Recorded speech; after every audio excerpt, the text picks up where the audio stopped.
Gandrīz 30 gadus es nodzīvoju ar domu, ka man ļoti nepatīk mans vārds. Nav tā, ka ļoti nepatīk, bet varētu būt labāk. Kādam tā ir? Ok, ir godīgi cilvēki, ja? Varbūt, tās bija meitenes. Varbūt arī kāds Viktors ir šeit, kurš domā to pašu.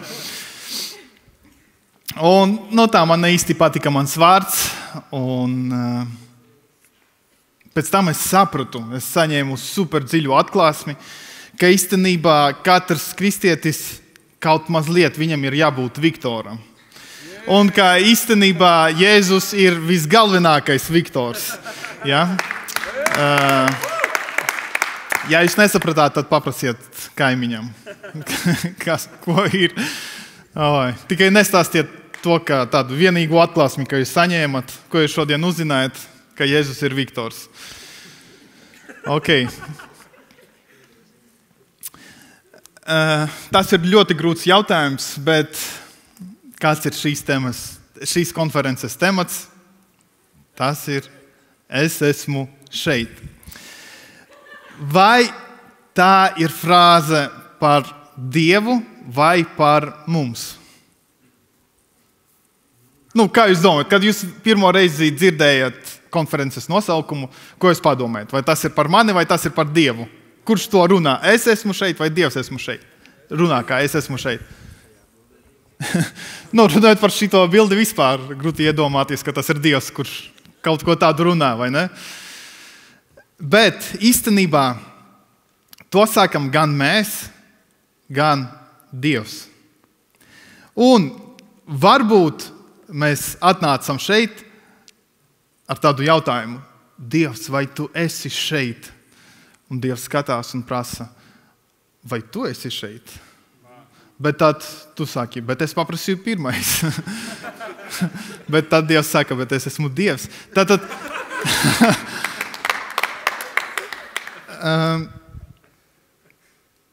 es gribu, lai mēs mazliet padomātu, dažas sekundes, lai kāds pie sevis padomātu. Kad es pasaku, es esmu šeit, un Dievs pasaka, es esmu šeit, vai starp šiem diviem izteicieniem, vai ir kaut kāda starpība? Vai ir kaut kas pavisam savādāks vai citāds tajā, kad Dievs to pasaka, un kad es to pasaku? Un īstenībā Dievs to ļoti, ļoti daudzas reizes, gan Bībelē, gan es domāju, ka jūs to piedzīvojat, ka Dievs to ir apliecinājis. Viņš ir pateicis, ka es esmu šeit. Ja? Ir šī ļoti populāra raksturvieta, tā ir Mateja evaņģēlijas pēdējais pants, 28:20, kurš zinu no galvas. Ir viegli parādīt, it kā jūs zinātu no galvas, tāpēc, ka viņš tur rakstīts, vai ne? Bet ir tīpaši otrā daļa, ja? Jēzus saka: un redzi, es esmu pie jums ikdienas līdz pasaules galam.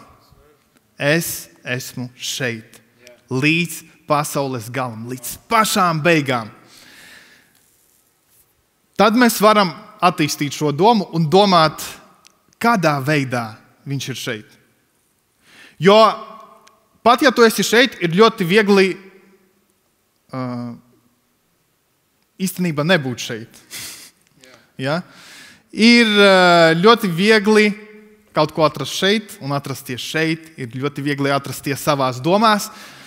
Tad varbūt Dievs pateica, es esmu šeit, un tad arī paņēma savu telefonu un risina visādas problēmas, kuru ir daudz. Amen. Ja, tā ir? Nē, tā nav.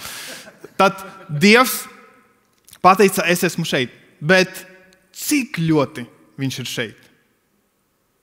Uz kādiem 10% un uz 100%? Kā mēs to varam uztvert?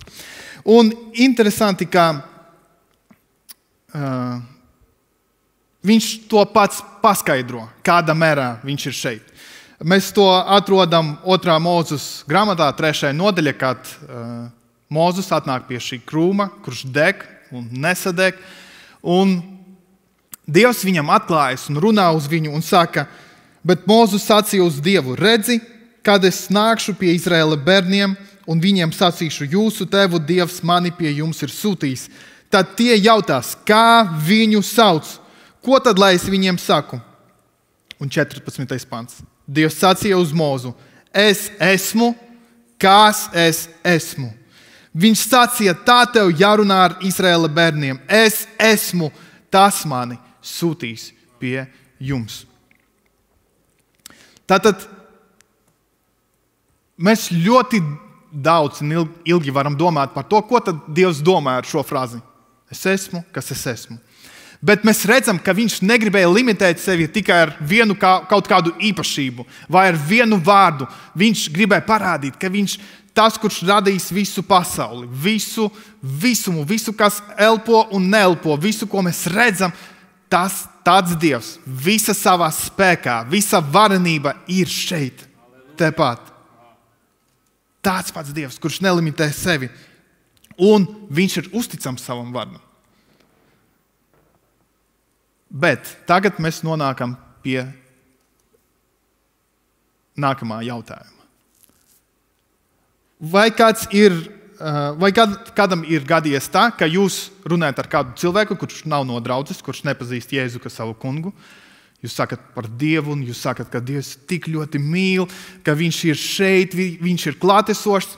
Kāds ir pirmais jautājums? Ne jautājums, bet uzreiz tā opozīcija vai tā frāze, ko cilvēki lieto, kad tu saki, ka Dievs ir šeit.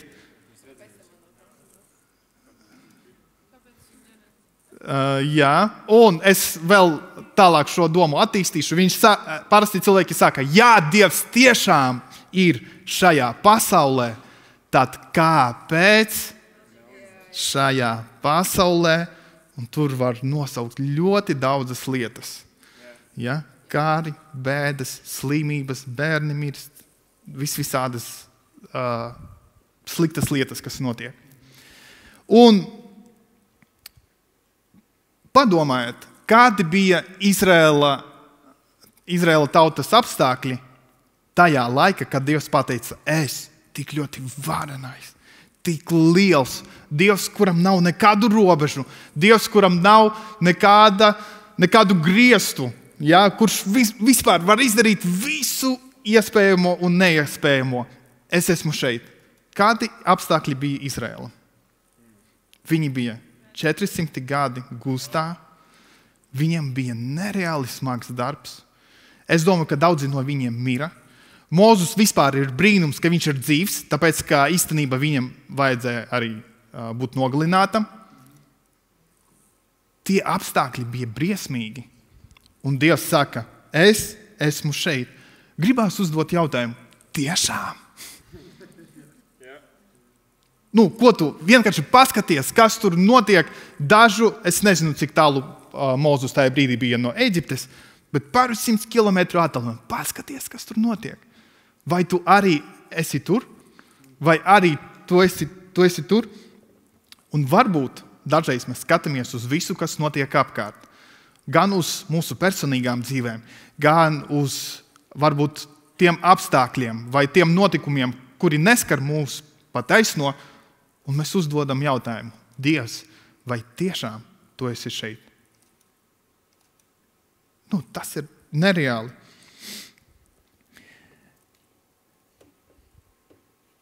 Tad, kad mēs dzirdam no Dieva frāzi, es esmu šeit, pirmais, par ko mēs domājam, ir pagātne. Par visas lietas, kur mēs gaidījām, ka kaut kas notiks, ka Dievs iejauksies, ka kaut kas būs, notiks tā un tā, manā dzīvē notiks šādas lietas, un tas nenotika. Tas ir pirmās lietas vai tādas situācijas, kur mums gribās prasīt, Dievs, vai tiešām tu esi šeit? Un es domāju, ka Mūzum bija ļoti līdzīga reakcija, tāpēc, ka 4. nodaļā, 1. pantā, kad Dievs viņu sūta un stāsta par visām lietām, ko viņš grib izdarīt, Mūzus saka, bet Mūzus atbildēja sacīdams, viņi man neticēs un neklausīs mani, bet sacīs, tas kungs tev nav parādījies. No kurienes Mūzus paņēma šo domu? Viņš saņēma pravietojumu, vai viņiem bija kāds sapnis, kāpēc viņš ir tik ļoti negatīvi noskaņots? Kāpēc viņš uzreiz pasaka, nē? Ļoti vienkārši, tāpēc, ka viņš jau to ir piedzīvojis. Tāpēc, ka viņš to ir sajūtis, viņš gribēja iejaukties, viņš gribēja palīdzēt, un viņu atstuma. Viņi negribēja, lai viņiem palīdzētu. Tāpēc viņš domā, ka ja Dievs pateica, es esmu šeit, viņš domā par pagātni. Bet ja jūs lasīsiet šo rakstu vietu, tad visas lietas, praktiski visas lietas, par kurām runā Dievs, tas ir par nākotni. Ej pie faraona, viņš tevi neklausīs, un es sodīšu, un es izvedīšu, es radīšu brīnumus. Viņš stāsta visu. Un tā ir tāda atziņa, tāda atslēgu atziņa šim vakaram, no kuras mēs iesim tālāk. Kad mēs jautājam Dievam, vai tu esi šeit, mēs domājam par mūsu pagātni. Mēs domājam par visām tām situācijām, par visām tām lietām, ko mēs sagaidījām, ko Dievs izdarīs, un tas netika piepildītas. Bet kad Dievs prasa mums, vai tu esi šeit, tad viņš domā par nākotni. Par visām tām varenajiem darbiem, ko viņš grib izdarīt caur tevi. Par tiem cilvēkiem, kuriem viņš grib pieskarties caur tevi. Par tiem brīnumiem, par tiem brīnumdarbiem, dziedināšanām, ko viņš grib realizēt caur tevi. Un vēl stiprāk mēs šo domu redzam vēl vienā stāstā. Tā ir Soģu grāmatā, 6. nodaļa, tas ir stāsts par Gideonu. Un ļoti ātri mēs izlasīsim. Tur ir rakstīts, tad tā kunga eņģelis nāca un apsēdās zem Ofras ozola, kas piederēja abiezerietim Joasam, un viņa dēls Gideons kūla kviešus vīna spiedē, lai tos paslēptu no Midiāna. Un tātad Izraels ir ļoti grūtos apstākļos. Viņam bija ļoti grūti. Un tā eņģelis viņam parādījās un sacīja, tas kungs ir ar tevi, tu stiprais, varenais vīrs. Tātad eņģelis saka divas interesantas lietas. Viņš saka, pirmkārt, ka tas kungs ir ar tevi. Tad Dievs saka, es esmu šeit. Un viņš saka, tu stiprais, varenais vīrs. It kā pateiktu arī, tu arī esi šeit. Tad Gideons saprotot, ka Dievs ir šeit, un viņam var kaut ko pajautāt, viņš, protams, jautā, kungs, kas būs mana sieva? Jo viņam interesē nākotne, vai ne? Viņš prasa, kādus lielus darbus tu gribi izdarīt caur mani? Kas būs fantastisks priekšā? Kas mani sagaida? Kad es nopelnīšu savu 1 miljonu? Kad notiks tas un tas? Vai ne? Tas ir tās lietas, par ko viņš prasa. Nē, paklausieties, ko viņš prasa. Piedod man, viņš starp citu bija pieklājīgs, ja? Tāpēc esiet pieklājīgi. Viņš saka, piedod mans kungs, bet vai tas kungs tiešām ir ar mums? Kāpēc viņš šaubās? Mēs lasām tālāk. Kāpēc tad mums visas šīs bēdas ir uznākušas? Un kur ir visi tie brīnuma darbi, par kuriem mūsu tevi ir stāstījuši, sacīdami, tas bija tas kungs, kas mūs ir izvedis no Eģiptes. Bet tagad tas kungs mūs ir atstumis, tas ir jau tas secinājums, ko viņš dara. Bet tagad tas kungs mūs ir atstumis un nodevis Midiāna rokā. Kad Dievs pasaka Gideonam, es esmu šeit, visi jautājumi, kurus uzdod Gideons, ir saistīti ar pagātni. Absolūti visi. Viņš domā, kāpēc tad šajā dzīves posmā, kad man un manai tautai tik ļoti sāpēja, mēs neredzējām, ka tu esi šeit. Mēs neredzējām, ka tu esi klātesošs. Un Dieva atbilde ir vienkārši fascinējoša, tāpēc, ka viņš atbild par detaļām uz visu, ko prasa Gideons. Viņš vienkārši saka, tad tas kungs pagriezās pret viņu un tam sacīja, ej ar šo savu spēku un izglāb Izraēlu no Midiāna rokas. Patiesi, es tevi tagad sūtu. Cik atbildes šeit ir? 0. Ne uz vienu frāzi, ne uz vienu jautājumu, ko Gideons paprasīja, viņš nesaņēma normālu cilvēcisku atbildi, vai ne? Yeah. Tāpēc, ka Dievam frāze es esmu šeit ir savienota ar nākotni, ar tām lietām, ko viņš grib darīt. Viņš saka šeit, ej un izglāb Izraēlu. Viņš runā par tām lietām, kas notiks. Un ziniet, tā ir tāds mans secinājums, lasot šo rakstu vietu, ka ir lietas par mūsu pagātni, it īpaši par to pagātni, kur mums sāp, kur bija kaut kas nepatīkams, ko mēs varēsim saprast tikai, ja pateiksim Dievam, es esmu šeit, skatoties uz nākotni. Uz tām lietām, ko Dievs grib izdarīt caur tevi. Varbūt tu domā, ka nē, vispirms paskaidrojiet man, kas notika vakar, kāpēc es tur nepiedzīvoju Dievu, kāpēc es tur lūdzu par cilvēku, un viņš netika dziedināts, kāpēc es liecināju no visas sirds, un tas cilvēks nepieņēma Jēzu. Vispirms paskaidrojiet man par šīm situācijām, tad es iešu nekādu jautājumu. Bet Dievs saka, ka tu to varēsi saprast tikai, ja tu ļausi viņam veidot tavu nākotni. Ja tu ļausi viņam paņemt tevi un virzīt uz tām lietām, ko viņš vēl ir sagatavojis. Un šodien, tātad vēlreiz šī atziņa, ko mēs pieminējam, ka kad mēs prasam Dievam, vai tu esi šeit, mēs domājam par pagātni, ir tīpaši par sāpīgo pagātni. Bet, kad Dievs prasa mums, vai tu esi šeit, viņš domā par nākotni, ir tīpaši par visiem brīnumu darbiem, ko viņš grib darīt caur tevi. Un šovakar es mēģināšu ātri izskriet tam pāri. Ir tādas 3 lietas, kas, manuprāt, mums tiešām ir jāatstāj pagātnē, vai 3 lietas no mūsu pagātnes, kas traucē mums pateikt šodien Dievam, es esmu šeit, un uzticēt viņam savu nākotni. Noticēt, ka viņš tiešām grib izmantot tevi, ka viņš grib vadīt tevi, viņš grib darīt caur tevi brīnumus un pieskarties citu cilvēku dzīvēm. Tātad 3 lietas. Un pirmā no tām lietām, ko mēs jau mazliet pieminējam, tas ir situācijas, kas sāp, vai situācijas, kad es nesaņēmu savu atbildi. Dažreiz tas ir vislielākais traucējums, lai mēs tiešām uzticētu Dievam savu nākotni. Tāpēc, ka mēs domājam, kāda jēga man lūgt par to cilvēku, ja es kādreiz lūdzu par citu un nekas nenotika.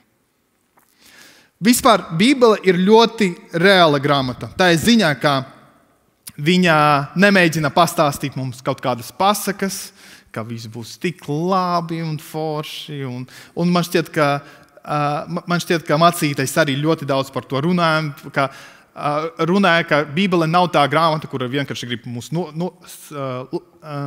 kura neatnes tādu samierinājumu, ka tagad es varu sēdēt mājās un neko nedarīt. Ja? Bībele ir ļoti reāla. Un arī Bībele brīdina, ka šajā pasaulē ir bēdas, kas notiek. Tas nenozīmē, ka Dievs gribēja, lai tas notiktu. Tas nenozīmē, ka Dievs to sūtīja, bet vienkārši tā ir realitāte, ka ir bēdas, kas notiek šajā pasaulē. Un dažreiz mūsu tāds kāveklis ir tāds vārds, ja? Lietas, kas kavē mani. Ok. Vismaz nav lamu vārds, ja? Jau ir labi.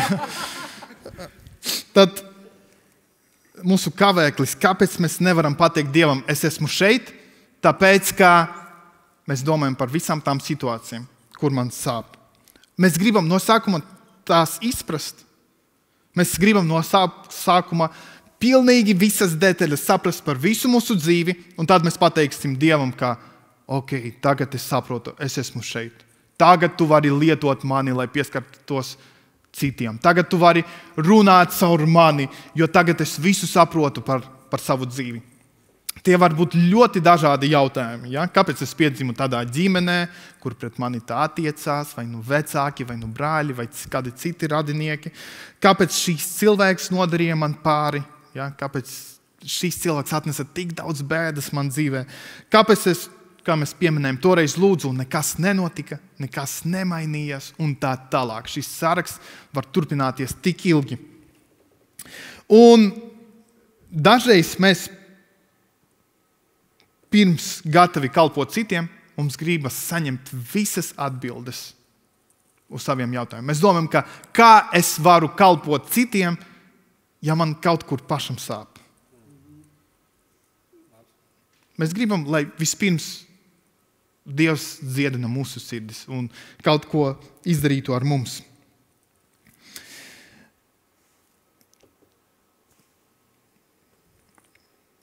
Man ir 2 dēli, vēl nesen piedzima meita, un vidējais dēls, viņam 4 gadi tagad, Jēkabs viņu sauc. Man šķiet, šeit ir daži cilvēki, kuri palīdz tajā grupiņā, kur viņš iet svētdienas skoliņā. Vienkārši paldies jums, ja kāds atvainojos, jo viņš ir tāds cilvēks, par kuru labāk atvainoties. Kad mēs nosaucam viņu, sieva kaut kur izlasīja, ka Jēkabs, tas ir tas vārds, ka tāds pazemīgs un ar dzelzs gribu, un viņa padomā, ka forši, lai viņš ir tāds ar dzelzs gribu, lai viņš dabū, ko viņš grib, bet viņa kaut kā nepadomāja, ka tas uz mums arī attieksies. Ja? Un viena no lietām, kas viņam ļoti patīk darīt, vispār, tāds ieradums viņam, es nezinu, ko ar to darīt, tāpēc varat kaut ko ieteikt. Viena no lietām, ko viņam patīk darīt, viņš visu laiku, kur mēs nebrauktu, uz draudzi, kaut kur pastaigāties ciemos, viņš vienmēr krāmē kādu veselu somu ar mantām, kuri īstenībā viņam nav vajadzīgi, un īstenībā, kurus viņš pat neizvilk. Reāli, mēs tur atbraucam uz draudzi, un mēs sakam, nē, tikai šīs 3 lietas, vismaz kaut ko limitēt, lai nav čemodānu veselu jāved. Un, vispirms viņš prasa, tu tagad nesi, ja? Viņš pats negrib tos nest. Un pārsvarā viņš nekad tos nedabū ārā. Viņš vienkārši sakramē visādus krāmus, un tur nav tikai mantiņas, viņš tur paņem kaut kādas kartītes tādas. Viņš paņem, viņam ir, mēs sen uzdavinājām, tādas mažas bērnu smaržas, viņš tos ņem. Saules brilles, vienkārši tāds randoms, tiešām. Un viņš tos atved un nekad neizmanto. Un kamēr es gatavoju šai uzrunai, es padomāju, ka laikam man vajag vairāk pazemības. Tāpēc, ka dažreiz mēs uzvedamies tāpat ar Dievu, mēs nokrāmējam visādu somu, nevajadzīgas lietas, kuras mēs domājam ir svarīgas, vai kaut kādas atmiņas, vai kaut kādas savas sāpes, man tas sāp, un es negribu to atstāt vaļā, kāds cilvēks mani apbēdināja, vai kaut kādas citas situācijas, visas šīs nepatīkamas atmiņas, es paņemšu to sev līdzi, un man viņas nav vajadzīgas, bet es tik un tā vilkšu tos līdzi. Es varbūt neatsaukšos uz tiem, es nedomāšu par to, bet es visur, lai man tās lietas ir līdzi. Bet īstenībā Dievs var tevi izmantot, pat ja tev kaut kas sāp. Pat ja kaut kāda brūce nav dziedināta. Jā, es domāju, ka viņš grib dziedināt tavu dvēseli. Viņam rūp, lai tava dvēsele būtu vesela, viņš dziedina gan garu, gan dvēseli, gan miesu, bet dažreiz mums šķiet, ka mums ir jāizanalizē visas detaļas, lai mēs tiešām būtu dziedināti. Ir tīpaši runājot par mūsu dvēseli.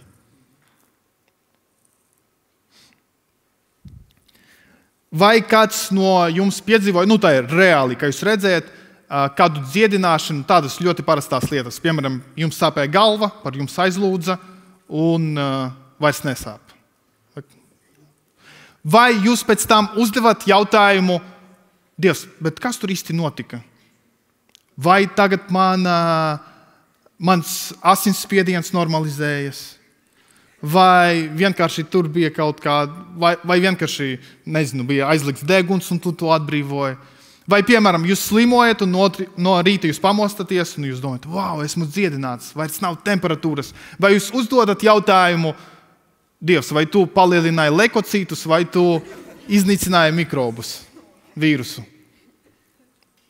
Mēs nedomājam, vienkārši esmu dziedināts. Tad kāpēc runājot par mūsu dvēselēm vai par tām lietām, kas mums sāp no pagātnes, mēs nevaram vienkārši piedzīvot šo dziedināšanu un nedomāt par to, bet kas tur tomēr bija par iemeslu? Kāpēc mums vajag katrā lieta, kas skar mūsu dvēseli, tur slikst dziļāk, kamēr es nesapratīšu, bet tad es sapratīšu, ka tur vēl viena brūce ir. Un tad ar to tiksim galā, un kad mēs būsim tur pašā lejā un visu sapratīsim, tikai tad es kalpošu citiem. Vienkārši ļauj Dievam dziedināt tavu dvēseli. Ļauj viņam dziedināt tās lietas, kas tev sāp. Un pats saki viņam, es esmu šeit, es atstāju tās lietas, kas man sāp. Ok, lai tās ir tavās rokās. Vienkārši vadi tu mani tālāk. Un 1. Korintiešiem 7. nodaļa, no 29. panta, daži panti tur. Pāvils saka tādus interesantus vārdus. Viņš saka, bet to, brāļi, es saku, laiks ir īs. Tādēļ turpmāk precētie, lai ir kā neprecēti, un kas raud, kā tādi, kas neraud, un kas priecājas, kā tādi, kas nepriecājas, un kas pērk, kā tādi, kas to negrib paturēt, un kas šo pasauli lieto, kā tādi, kas to nelieto, jo šīs pasaules kārtība paiet. Tiepaši 30. pantā tur ir rakstīts, ja mēs runājam par mūsu sāpēm, par tām lietām, kas sāp, tur ir rakstīts, un kas raud, kā tādi, kas neraud. Ko tas nozīmē? Ka jā, dažreiz ir sāpīgas lietas. Dažreiz ir lietas, par kurām mēs gribam raudāt un varbūt vajadzētu raudāt, bet neatļauj šai pieredzei vai šai lietai tagad būt tavas dzīves centrā. Lai Kristus tur paliek. Ļauj viņam to dziedināt. Ļauj viņam vadīt tevi tālāk. Un neskatoties uz to, vai tev sāp šodien vai nesāp, pasaki viņam, es esmu šeit. Es uzticu to jautājumu no pagātnes. Man tik un tā nav saprotams. Es nesaprotu, kāpēc tas notika, vai tam bija jēga, vai vispār, kāpēc. Es nesaprotu, bet es to uzticu tev un es tik un tā kalpošu citiem. Es esmu šeit ar visu savu sāpi, ar visu, kas man sāp. Un ir tāds stāstiņš vai līdzība. Kādu laiku atpakaļ es domāju, ka to zina visi un dzirdēja visi, bet tad es, gatavojoties šeit, sapratu, ka kādus 5 gadus es to nedzirdēju praktiski nekur, tad varbūt jūs paudze, kas izaugat un nedzirdējat šo stāstu. Bet ja jūs to dzirdējat, vienkārši pasakiet, mēs to zinām.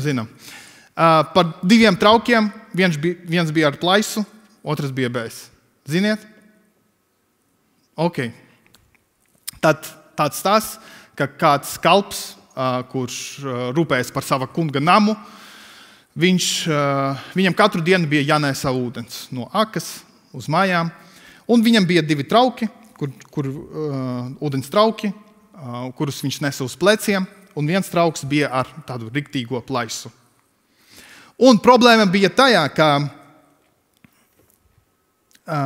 kamēr viņš nesa, tad no šī trauka puse no ūdens izliejas uz zemes. Un, protams, ka šīs trauks bija bedīgs. Tas stāsts, jā, trauki nevar būt bedīgi. Bet šis trauks bija bedīgs. Viņš domāja, kāpēc visus šos, stāstā par 2 gadiem, ja runā, kāpēc visus šos 2 gadus es kaut ko daru, es centos, lai ūdens nenāktu ārā, bet tā nāk ārā, un es salīdzinu sevi ar šo otro trauku, kuru katru reizi, katru dienu viņš atnes veselo trauku ūdens. Bet es tikai pusi. Viņš bija bedīgs. Tas kalps pamanīja to un paprasīja, kas tev ir, kāpēc tu esi bedīgs? Real story, ja? Tad šis draugs paskaidro, ka man vienkārši apnika. Es visu laiku tevi pieviļu. Katru reizi, kad tu nes, sanāk, ka es bojāju tavu darbu, tāpēc, ka es varu paturēt tikai pusi no šīs ūdens, kam tu atnāc uz mājām. Un tad šīs kalps pateica, ka ejam, es tev kaut ko parādīšu.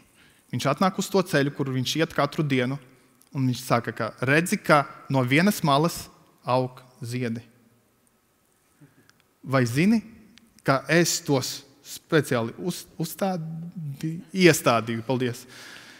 Es tos iestādīju, lai izgreznotu, lai padarītu skaistāku mana meistara namu. Un es zināju, ka tu nevari paturēt to ūdeni, tāpēc tu laisti katru dienu šos ziedus, lai atnestu skaistumu. Man šķiet, ka tas ir tieši tas, ko Dievs dara ar mums. Viņš zina tavus trūkumus, viņš zina tās lietas, kas tev sāp. Un viņš zina, kā pat ar tādām lietām izmantot tevi. Ar visu sāpīgo pagātni viņš zina, kā lietot tevi. Vienkārši uzticies, vienkārši pasaki, es esmu šeit. Ļoti ātri skriesim pie nākamā. Tad pirmā lieta no pagātnes, kuru mums vajadzētu atstāt, ir tā sāpīga pieredze, vai tas lietas, par kurām es lūdzu un nesaņēmu atbildi. Otrā lieta ir mani panākumi, uzvaras. Vai jums kā kristiešiem ir kaut kādas uzvaras? Super, es tā cerēju, ka jums ir kaut kādas uzvaras. Bet problēma sākas tāda, kad mēs domājam, ka, ziniet ko, es esmu tik pareizais un riktīgs kristietis, tāpēc, ka es vienu reizi paņēmu gavēni. Jā, tas bija 10 gadus atpakaļ, bet es izturēju. Es esmu tāds malacis, un tāpēc es izprintēju sev tādu apliecību, ka es gavēju datums un uzliku uz sienas. Vai paraksts no Dieva, jā, Svētais Gars atnāca un parakstīja. Svinēt uzvaras ir fantastiski. Es ceru, ka tu, kā kristietis, piedzīvoji kaut kādas uzvaras savā dzīvē. Uzvaras par grēku, uzvaras varbūt par bailēm, ka tu jūti, ka Svētais Gars saka tev, pieeja pie šī cilvēka un pasaki viņam to un to, un tu baidies, bet tu to izdarīji, un tu redzēji, ka tas svētīja šo cilvēku, un tā sajūta, ka wow! Es ceru, ka tu piedzīvoji, bet es ceru, ka tas nav senas uzvaras. Tāpēc, ka ja tu turies tikai pie šīs pieredzes, ka wow, šī bija tik fantastiska pieredze, man ar to pietiek. Tad tas traucē pateikt tev, es esmu šeit, kungs. Es esmu šeit. Un Filipiešiem šie slavenie Pāvila vārdi, viņš saka, 3. nodaļa, brāļi, es vēl nedomāju, ka pats būtu ko satvēris, bet vienu gan aizmirstams to, ka es aiz manis stiepdamies pēc tā, kas priekšā, es zenos pretim mērķim goda balvai Dieva debesu aicinājumam Kristu Jēzu. Bieži vien par šo pantu mēs domājam, ka es atstāšu pie Jēzus kājām savas sāpes, visu, kas man nesanāca, visu, kas bija slikts, bet visu labu es paturēšu sev, lai pēc tam pastāstītu un parādītu kādam. Bet Jēzus aicina atstāt visu.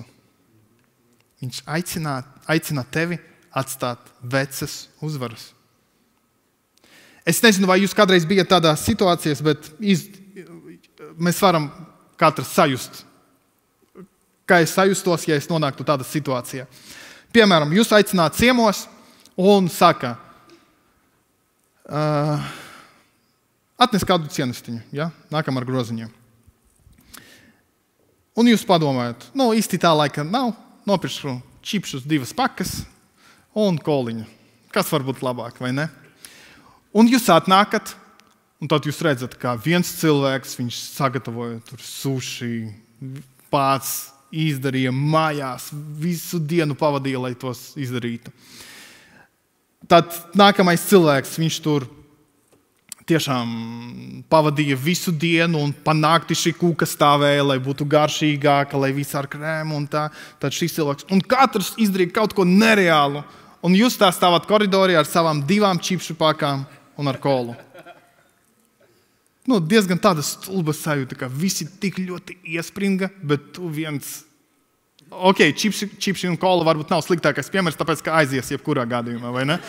Bet, kad tu biji situācija, ka tu domāji, ka nevajag iespringt, bet īstenībā vajadzēja. Vai tev uzdeva kaut ko skolā vai universitāte, domā, tik vienkārši eksāmens, un tu atnāc uz universitāti vai skolu, un tu redzi, ka visi tavi kursa biedri vai klases biedri negulēja visu nakti. Un tu domā, kaut kas dīvains, un tu saproti, ka tas ir kaut kas nopietns. Iedomājies atnākt ar tādu sajūtu debesīs. Kad tu domā, ka man ir viena uzvara 10 gadus atpakaļ, atnākšu uz debesīm un pateikšu, ka es arī esmu Viktors, ja es arī uzvarēju. Bet varbūt ir vēl kādas uzvaras šodien, ko Dievs grib, lai tu izcīni. Atklāsmes grāmatā 21.7. tur ir rakstīts, kas uzvar, tas to iemantos. Un es būšu viņa Dievs, un viņš būs mans dēls. Ne tas, kurš kādreiz kaut kād uzvarēja, bet kurš uzvar. Varbūt, kurš turpina uzvarēt, kurš turpina iekārot jaunas virsotnes. Kurš turpina degt, kurš turpina domāt, kur vēl es varu uzvarēt, kā es vēl varu būt par uzvarētāju. Un forši, ja tu esi izcīnījis kaut kādas uzvaras, bet ja šīs uzvaras bija tikai pirmais solītis, lai tu iemācītos uzvarēt un ietu tālāk uz lielākām uzvarām. Kas, ja šī forša pieredze, kas tev bija, vai evanģelizācija, vai lūdzot par cilvēku, vai darot kaut ko draudzē, vai vienalga ko, šī forša pieredze, tā bija tava uzvara, un tu to tik ļoti svinēji, bet tu apstājies tur. Varbūt tas bija tikai pirmais solis, lai vestu tevi tālāk, bet tu tur apstājies. Tāpēc, ja tu turies pie vecām uzvarām, tu nekad nevarēsi teikt Dievam, es esmu šeit, tāpēc, ka tev tur ir labi. Tavā pagātnē, bet viņš atkal un atkal, viņš virza tavu skatu uz nākotni un saka, vēl ir tik daudzas uzvaras, kurus es gribu, lai mēs izcinām kopā. Un pēdējā lieta, kas mums traucē pateikt Dievam, es esmu šeit, lietas no mūsu pagātnes, tas ir mūsu kļūdas un mūsu grēki. Man nav ilgi jāstāsta jums, ka katrs ir grēcinieks, ka ir kaut kādas lietas, ko mēs izdarījām nepareizi, vai tā. Mēs visi to labi saprotam. Un dažreiz mēs domājam,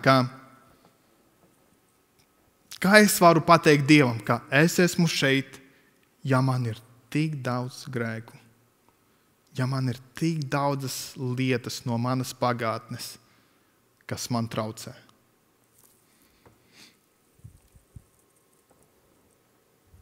Un tu zini to mokošo sajūtu, ka es gribu būt draudzē, es gribu iesaistīties, es gribu piedalīties, es gribu kalpot, un īstenībā tevi velk šeit uz draudzi.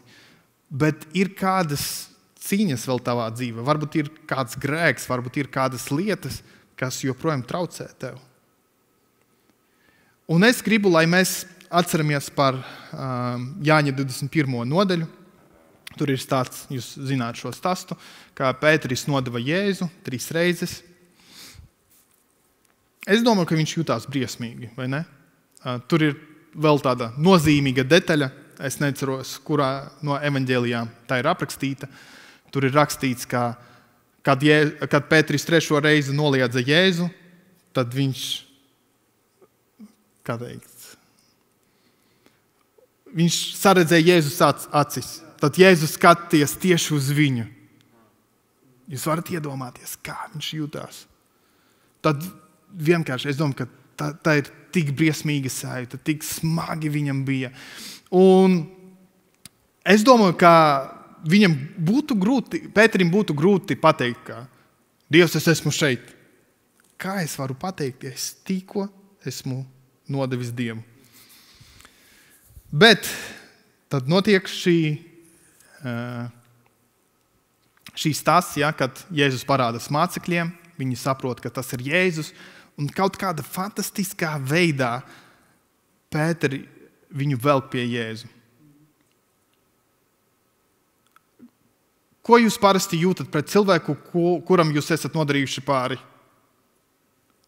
It kā negribētos ar viņu satikties, vai ne? Ja ir kāds cilvēks, ar kuru man ir kaut kāds strīds, vai es nodarīju pāri, un es redzu, ka viņš ir kaut kur tālumā, tad visdrīzāk es pamēģināšu kaut kur maliņā aiziet, vai ne? Tad Pēteris, viņš saprot, ka viņš izdarīs kaut ko pret Jēzu, viņš ir nodevis viņu, bet tajā pašā laikā viņu nenormāli velk pie Jēzu. Un varbūt tu atrodies tāda paša stāvoklī šodien, ka tu zini, ka tavā dzīvē ir kādi grēki, ko tu nevari pārvarēt, ir kādas lietas, ar kuriem tu cīnies, ir kādas kļūdas, ko tu esi izdarījis, bet tik un tā tevi velk šeit. Un ir šis konflikts, ka, kas tas ir? Īstenībā tas ir Svētais Gars, kurš joprojām velk tevi uz draudzi, uz jauniešu vakariem, uz svētdienas dievkalpojumiem, tāpēc, ka viņš neliek tevi mierā. Viņš zina, ka ir kaut kādas lietas, kuras tev ir jāpiedzīvo. Un tagad 21. nodaļa, 15. pants, sākas ar to, kā tur rakstīts, kad viņi aizaidu bija turējuši, Jēzus saka Sīmanim Pēterim, Sīmani Jāņa dēls, vai tu mani mīli vairāk nekā šie? Kad apstāsimies pagaidām šeit? Kad mēs runājam par cilvēciskām attiecībām, ko mēs domājam ar jautājumu, vai tu mani mīli? Es varu padalīties. Ja mana sieva prasa man, vai tu mani mīli, tad man smadzenēs uzreiz notiek tāda reiķināšana, ziedi pēdējo reizi, kad bija, tad dāvana, kad pēdējo reizi bija, tad, kad es pēdējo reizi pateicu viņa komplimentu, tad vesels saraksts. Ziniet, tāpēc, ka ļoti bieži mums cilvēkiem šis jautājums, vai tu mani mīli, viņš attiecas uz pagātni. Mēs vērtējam cilvēku, vai viņš mūs mīl, skatoties, kā viņš izturējis pirms tam. Ja? Jēzus dara kaut ko, es nezinu, kā to aptvert, kā to saprast. Jo cilvēciska reakcija būtu, kā tu mīli? Ja? Pēteris saka, ka jā, tu zini, ka mīlu. Tu paskaties, ja? Ko tu izdarīji, paskaties, ko tu darīji, kā tu mani nodevi, pēc tam visu lekciju, ja? Izstāstīt par to, kā sāp, kad tevi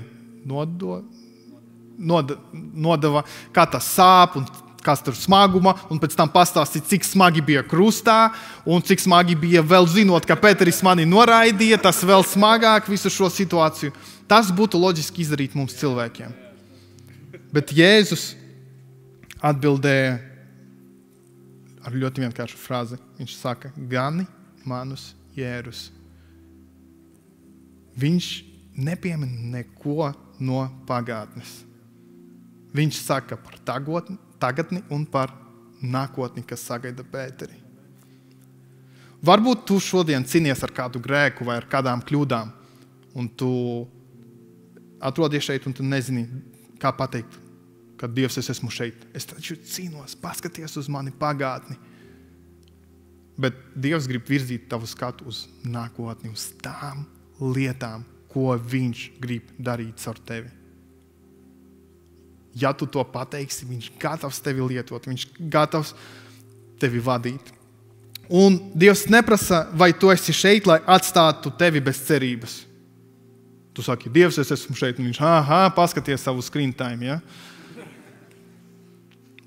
Dievs tā nedara, viņš prasa to tev, lai parādītu tev lielas un brīnišķīgas lietas. Jeremijas 33.3 ir rakstīts: piesauc mani, tāds es tev nolasīšu lekciju par tavu pagatni.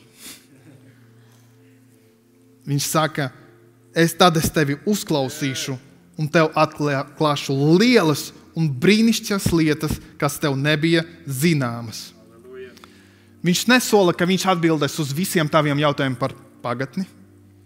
Viņš nesola, ka viņš atbildēs par visam tām situācijām, kur tev sāpēja, bet viņš gan apsolīja, ka viņš dziedinās tevi. Viņš sola, ka viņš runās uz tevi par nākotni, atklās vēl lielākas lietas. Ja tu viņu piesauks, ja tu teiksi viņam, es esmu šeit. Un pēdējā raksturvieta, ar ko es nobeigšu, un tad mēs lūksim, un vēl būs kāds brīdis, kad mēs pielūksim mūsu kungu. 1. Korintiešiem 3. nodaļa. Jūs redzēsiet 22. pantu, bet vēl vienu pirms un vienu pēc izlasīsim. Tamdēļ neviens, lai nelielās ar cilvēkiem, jo viss ir jūsu. Tad mazliet konteksts, tur notiek šķelšanās, draudzes šķēlās savā starpā. Un Pāvils viņam saka, jums, kā kristiešiem, pieder tik daudz, nenormāli daudz. Kāpēc jūs šķēlaties kaut kādu sīkumu dēļ? Un tad 22. panta viņš saka, vai tas būtu Pāvils, vai Apols, vai Kēfa, vai pasaule, vai dzīvība, vai nāve, vai tagadējās, vai nākamās lietas, viss jums pieder, bet jūs piederat Kristum un Kristus Dievam. Tātad mums, kā kristiešiem, pieder tik nenormāli daudz, izņemot vienu lietu. Varbūt vēl kādas lietas, bet balstoties ar šo rakstu vietu. Viņš saka, ka mums pieder tagadējas lietas, mums pieder nākamās lietas, bet viņš neko nepiemina par mūsu pagātni, vai ne? Viņš neko nesaka.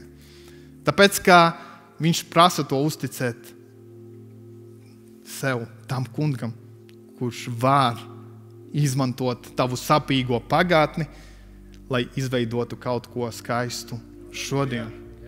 Kurš var paņemt tavas, varbūt mazās uzvaras, kas bija kādu laiku atpakaļ, un būvēt uz tiem vairāk, ceļā uz lielām un varenām uzvarām. Un viņš tas Dievs, kurš var paņemt visus tavus grēkus, attīrīt tevi, šķīstīt tevi un sūtīt uz lielām un varenām lietām.